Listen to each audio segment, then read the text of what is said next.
So what we're going to take a look at now is loading our related data when we send back our activities. And our related data in this case is our user activity. And there's three different ways of doing this inside Entity Framework Core.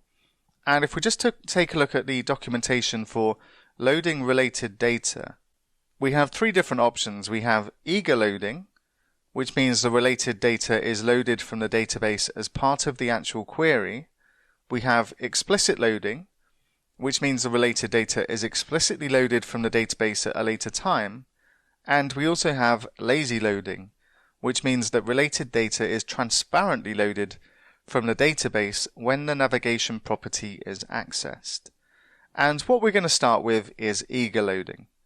And eager loading means that we just need to use the include method when we ask for a list of activities or a single activity. Then we have to say that we want to include the user activity.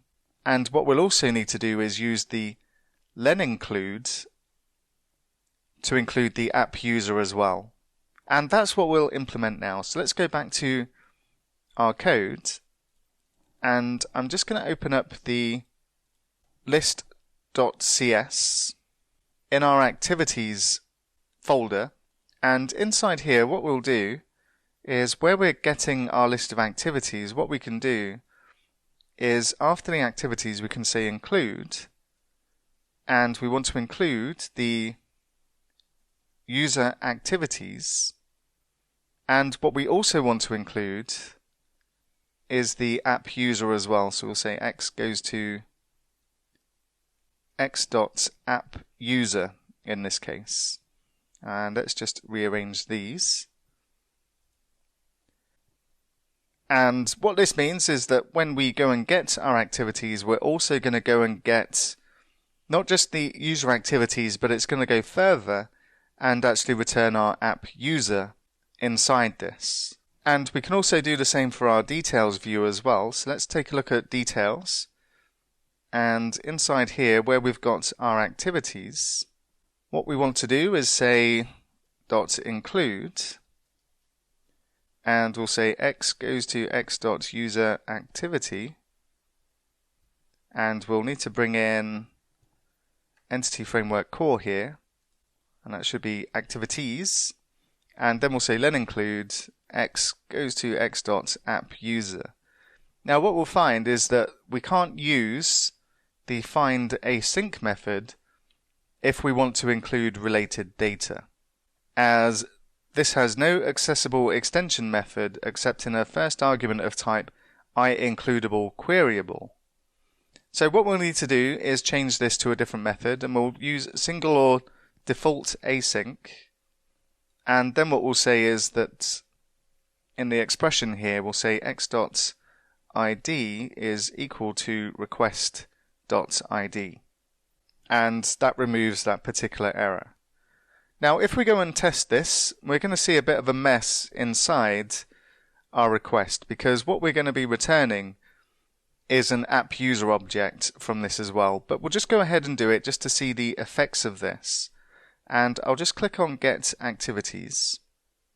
And we get a 200 OK. We get a warning saying that something went wrong while running our scripts and our test results fail.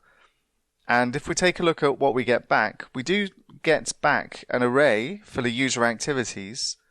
But if I scroll down and find the one that we just created with Bob as the host, we find that we don't even return all of the user data. And what's happening here is we're getting stuck in a self-referencing loop when we try and return this. And whilst we can get around this and kind of ignore the error in our configuration, it's not the right way to go about this. And if we take a look at our terminal window inside VS Code and take a look at the error we're getting here, we're getting our stack trace here, and what we're getting, if we take a look and scroll up to the first error, so we're getting our server error, and it's telling us that we've got a self-referencing loop detected for the user activity, and it's given us all sorts of problems. And what we don't want to do is return an app user with our user activities, we want to return something different. But let's just make sure that in our get activity details, we can also see the user activities with the user. So I'm just going to copy the ID for the activity we created with an actual attendee and just paste this into the activity details request and click send. We still get the bad request, but we still see that we're at least attempting to return an app user back.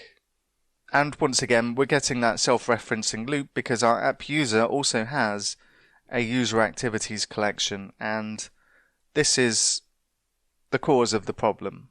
So what we're going to do next is we're going to shape the data that we want to return, and we can do that by using DTOs, data transfer objects, and we'll take a look at that next.